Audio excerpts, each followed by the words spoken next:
started. One of the reasons we stayed here at the Longreach Tourist Park is because it was just within walking distance of the Qantas Founders Museum and also the renowned Stockman's Hall of Fame. Now, Stockman's Hall of Fame, they've just opened up a new exhibit there. They opened it up about 2 months ago, so we're one of the first lots of people to be able to go and enjoy that. And that was such an experience, wasn't it? It was incredible, absolutely incredible. There's 3 main things that you can do there. The first thing is that you can pay to do their walk-through display. So they give you a headphones and an iPod, and you listen as you walk through each of these particular story time settings. It's interactive, isn't it? Yeah, and as you come to a new part of the exhibit that talks about a different subject, the iPod actually changes because it knows that you're at that. And there's different stories you can listen to of people, Stockman pioneers. It's just incredible, and lots of things to look at and see. Amazing story about the RFDS and all that they've done here in the West. And then the other thing we did was go to the film. We went and saw a film in the cinema about the cattle industry, and that was fascinating. They were saying that there's 26 million head of cattle in Australia, but the beef industry's worth approximately $65 billion. So, and we're the 3rd largest exporter of beef in the world. But the other thing that was fascinating too is when they started talking about the sheep industry, that the Merino sheep From Spain. Spain. They originally came from Spain over on a boat in 1797. Well done. So Good remembering. that was that. Thank you. Yeah. That was just fascinating to see this 20-minute display in the cinema. But then after the cinema, we had lunch in a beautiful cafeteria there. Yep. And you can probably hear some of the wind. It's really And we dry bought our and windy shirts, here. Our t-shirts from the souvenir shop, so our Yes, Stockman's Hall of Fame t-shirt. Yes. Yeah, we've got some great souvenirs from there. But we went on to see the Stockman's show with Lockie Cossa. Cossa? Yeah, Lockie. Sorry, Lockie. Yeah, well worth going and checking out the Stockman's Definitely. Hall of Fame.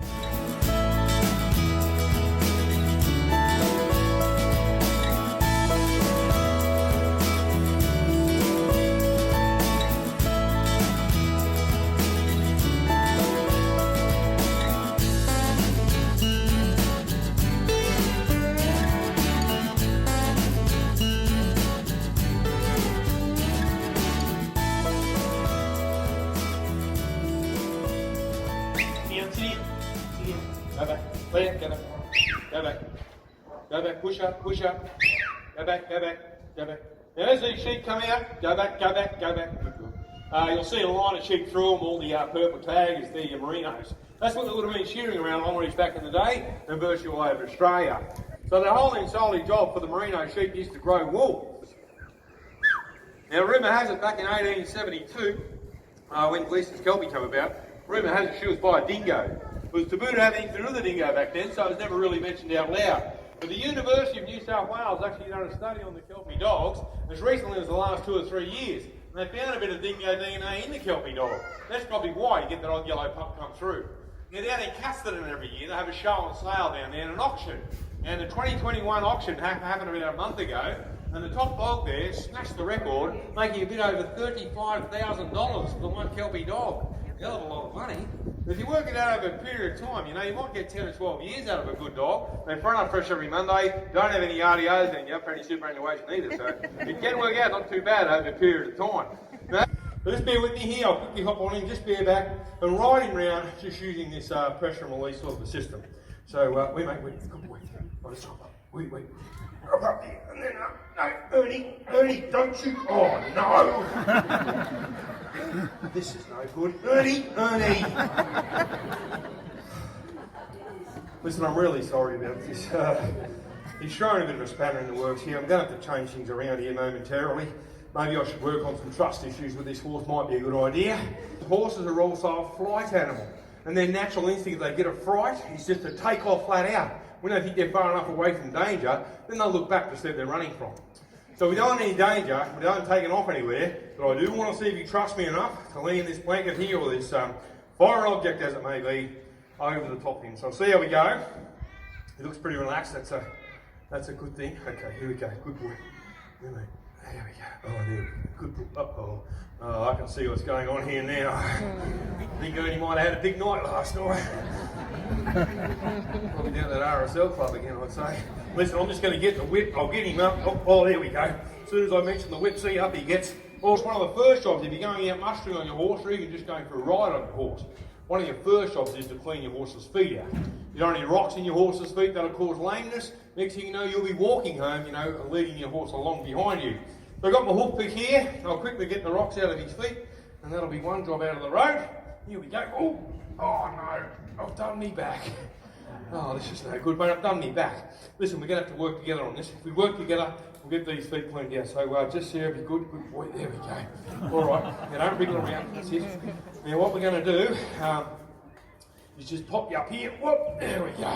Oh, goodness. That'll be a lot easier on my back. Which foot first, mate? Oh, okay. We'll get that one cleaned out. Get the other one done there. Okay. That's a lot better there now. Look at that. That's nice and tight. Oh, he's a bit grubby, but isn't he?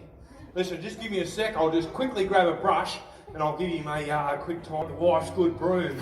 That's no good at all. How's she going to get home now? Hang on, mate. Just wait on a sec. We'll get you tidied up. What have we got here? Here we go. We'll give this a bit of a go. Oh, here we go. All right. Now we're doing a good job. Nice and tight. Let's give the other side a go here. There we go. Woo-wee. The other day was my ambitions. I'm on my way. Just for a moment, I didn't know what to say. And every thought that ran through my mind was right in front of me at the time. The answer my head just couldn't find. See, I got a great little family and friends that keep me company. And from day to day, I'm never sure where I'll be. I didn't want to sound smart or mean, but it's a lifestyle that keeps me keen. Take a look around. I'm living the dream. I'm living the dream. Yeah, I'm living the dream. I'm ready to go. Whereas back in the day, if I was taking any gear, I'd be taking a pack horse. So my life sort of consists of packing and unpacking. We do the show here for the season, then we take the show on the road. The Outback Stockman travelling show down through New South Wales, Victoria. A lot of years we're going to Tasmania or over to South Australia. Performing at ag shows, festivals, royal shows, rodeos, whatever's going on. Been on the road for about 16 years. But of course, when the COVID hit, bang, all that stopped very, very suddenly, and like everyone else, had to stay at home.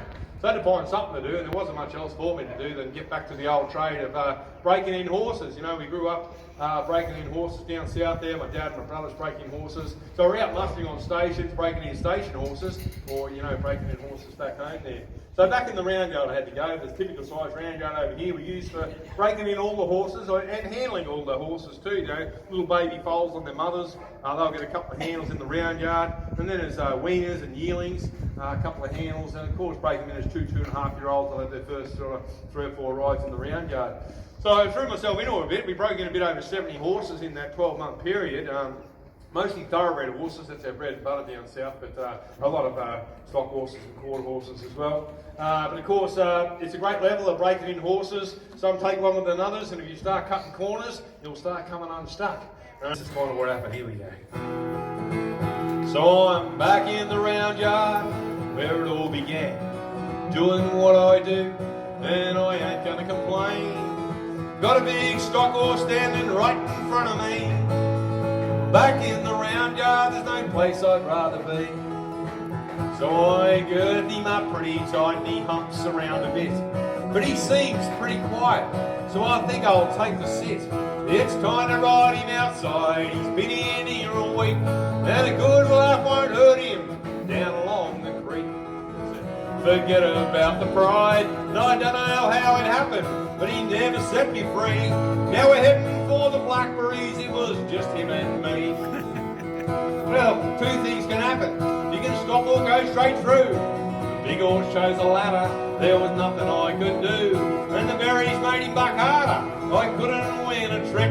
He was throwing me round in the saddle and I was starting to feel sick. Yeah, I look over to the stables, there's 4 more there.